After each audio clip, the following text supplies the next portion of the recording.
Arumi adalah seorang mahasiswa semester akhir yang tengah disibukkan dengan skripsi. Kehidupan kuliahnya banyak ia isi dengan kegiatan organisasi. Bahkan, ia termasuk kepengurusan inti dalam setiap kegiatan. Berasal dari keluarga yang tertutup, yang terkadang masih memilih perjodohan. "Mi, masih ada rapat kan?" tanya Lala. "Iya, La. Kenapa memangnya?" ucap Arumi. Lala duduk mendekati Arumi yang sedang membaca sebuah buku. "Pantes lemes," ucap Lala. Di balik matanya tersimpan kebimbangan. Ada banyak hal yang ia ragukan. Terkadang harus menyembunyikan kalut lewat raut. Tapi satu hal yang tak pernah bisa menampakkan kebohongan. Dan ia adalah sang mata. "Enggak kok. Oh iya, kalau aku mau nikah, kamu harus datang ke Jogja ya," ucap Arumi datar.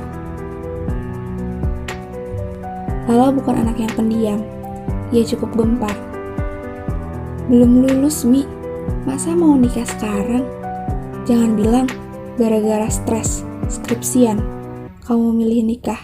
"Aduh," reaksi Lala berlebihan, pikir Arumi. Arumi tersenyum sepersekian detik. "Kalau stres itu bukan minta nikah, La. Ada-ada aja," jawab Arumi mempertahankan senyumannya. Lala bertanya dengan antusias, "Jangan bilang karena perjodohan." "Pak Kiai bilang ada santrinya yang hendak dijodohkan denganku. Orang tuaku juga setuju, karena dia berasal dari keluarga baik-baik, dan aku juga yakin dia orang baik. Gak mungkin kan orang tuaku memberikan pilihan buruk," jawab Arumi. Lala paham tentang keluarga Arumi yang masih memilih menjodohkan anaknya. Namun, apakah Arumi mau menerimanya? "Terus, kamu terima dia?" tanya Lala. Sedangkan Arumi menjawabnya dengan ragu. "Kita lihat aja nanti. Aku yakin dan aku percaya atas hadirnya Allah dalam setiap keraguan pasti menemukan suatu jalan." "Terus, bagaimana dengan..."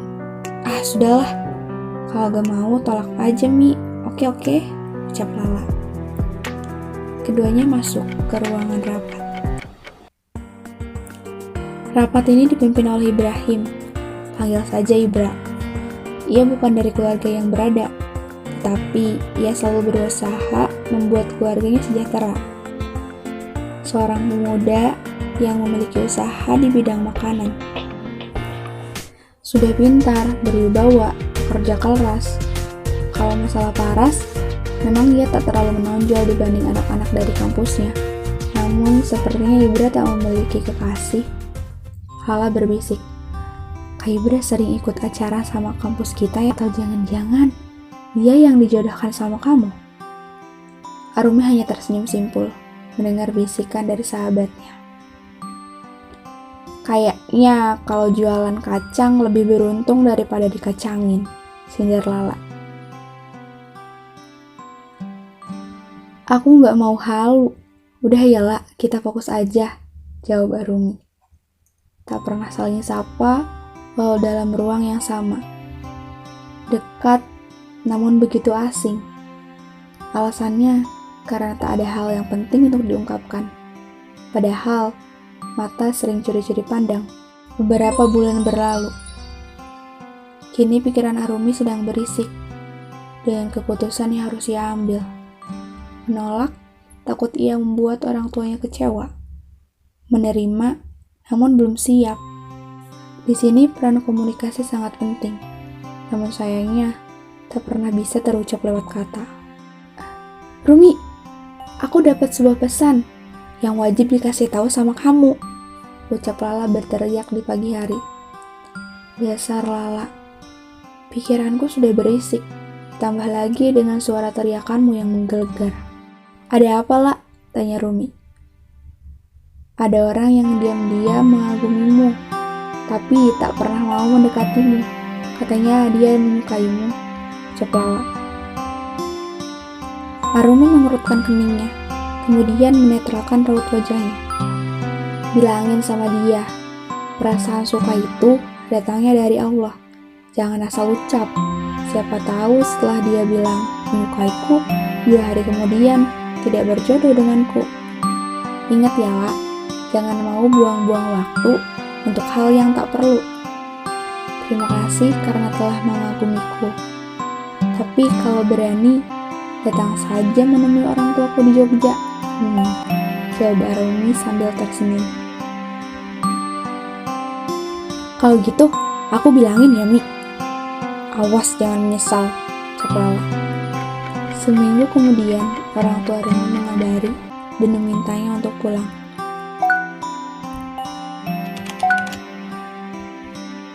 Di tengah perjalanan, ia disibukkan dengan pikirannya, antara menjawab ya atau justru harus mengatakan tidak. Sampainya di rumah, Assalamualaikum. Rumi baru saja tiba, namun tak disangka ia mendapati sosok Ibra yang sedang bertamu di sana. Waalaikumsalam. Alhamdulillah, akhirnya sampai juga. Kalau begitu, kamu istirahat dulu, ucap sang ibu. Arumi berpikir keras. Tak mungkin kan, bila Ibra adalah orang yang dijodohkan dengannya. Sang ibu menghampirinya ke kamar. Bagaimana? Apakah kamu mau menerima perjodohan dengan santri yang Pak Kiai maksud? Tanya sang ibu. Boleh Rumi tahu, dia itu orangnya seperti apa? Tanya Rumi.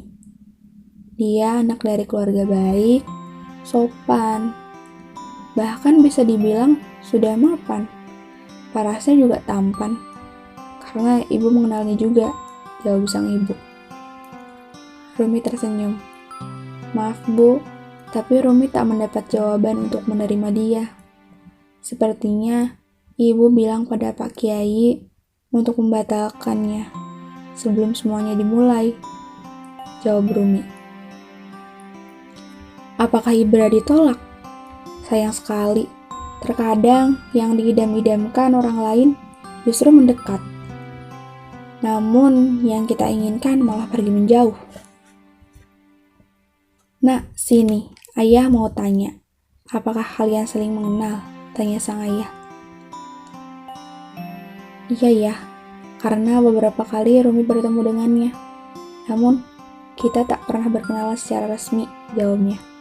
Arumi tak berani menatap Ibra, sedangkan Ibra sudah gugup dengan situasi sekarang. Dia hendak menyampaikan niat baiknya. Kamu bersedia menerimanya, atau justru memilih anak Pak Kiai? Tanya sang ayah. Dengan segala keberanian yang dimiliki Ibra, ia memberanikan diri menemui keluarga Arumi. Sempat pula ia mundur. Rumi sudah membatalkannya ya. Kini semuanya tergantung pilihanmu. Kita tak bisa ikut campur lagi, tutur sang ibu. Apakah ini jawaban dari doa-doanya? Bahkan Rumi tak mengira seseorang yang menitipkan pesan lewat lala adalah Ibra. Ia meminta petunjuk untuk menentukan jawaban, dan mulutnya sudah berkata tidak. Ternyata Ibra bukan sosok yang dijodohkan dengannya. Ia hanya laki-laki yang berani menemui orang tuanya tanpa berbekal pengalaman. Awalnya harapan Ibra pupus saat tahu Rumi dijodohkan dengan putra Kiai. Namun takdir tak pernah bisa terelakkan. Dan kini Rumi menerima Ibra menjadi pasangannya. Pesan dari Ibra untuk Rumi. Perempuan yang pertama kali membuatku kagum. Senyumanmu begitu tentram. Dari jarak terdekat, aku mampu melihatmu, walau kita tak pernah bersuara. Kalau saja hari itu aku tak memberanikan diri. Mungkin kamu tidak bersamaku sekarang. Aku percaya besarnya kekuatan doa. Dulu kita hanya berpapasan, namun kini kita telah berdampingan. Komunikasi adalah hal yang utama. Kita berhak menyuarakan keinginan hati. Jangan sampai menyesal di kemudian hari. Menaruh rasa tak perlu memiliki, karena akan ada saatnya untuk tahu bahwa dia menjadi milikmu atau miliknya.